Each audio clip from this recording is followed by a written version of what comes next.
begin with, what is terrorism? Got to say something about that. A U.S. Army manual in 1984, which defines terrorism as the calculated use of violence or the threat of violence to attain goals that are political, religious, or ideological in nature. Well, that seems simple, appropriate. Particularly good choice because the timing, 1984.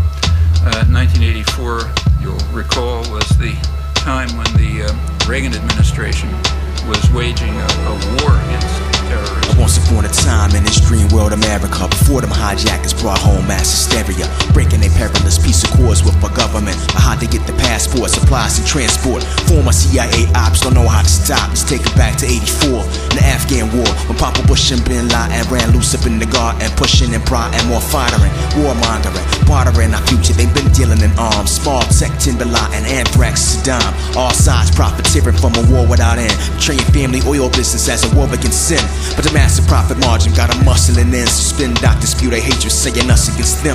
And Al-Qaeda speaks the same, two sides to the coin. Dangerous demagogues all declaring jihad. See jihad to a hypocrite's a war for the spoils. Meanwhile jihad to the seculars, a war for the oil. Jihad is intense struggle, body, soul, and the mind. But I digress. Let me take you back to the time when television was serving us paganism and pageantry, and the world was emerging from Reaganism and agony. We were selling His Majesty and His arrogant fantasies. The American Odyssey never knows no modesty. Speaking honestly, y'all admonish me if you want, but if you sleep the foreign policy, you're constantly front. Never question why the world's iniquitous and a ubiquitous tip. Ridiculous to think our grip wouldn't slip. We wasn't meant for the script. The kind of ish doesn't sit, and other people wasn't meant for this. The timidest flip, and out of impetus is simple. It's been simmering long until we woke up late one morning wondered. What went wrong? The song remains the same. We go through pain in vain while the elites maintain, exploit our pain for gain, keep invading planes, cause that's the tacit aim. And want a dang thing change to the acid rain. They claim these bastards came, learn master planes after the crash that came. Quickly plastic names, get the alleged architects of the disaster fame,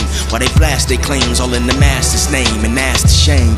And as they cast the blame, I ascertain facts fast and maintain, cause no man sneaks past the flame. Gotta grasp the reins and smash these games. This madness has to change.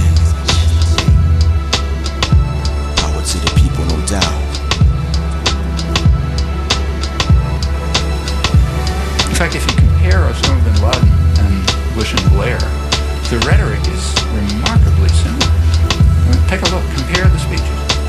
Like, Osama bin Laden raves on about how it's our duty to drive the infidels out of our lands.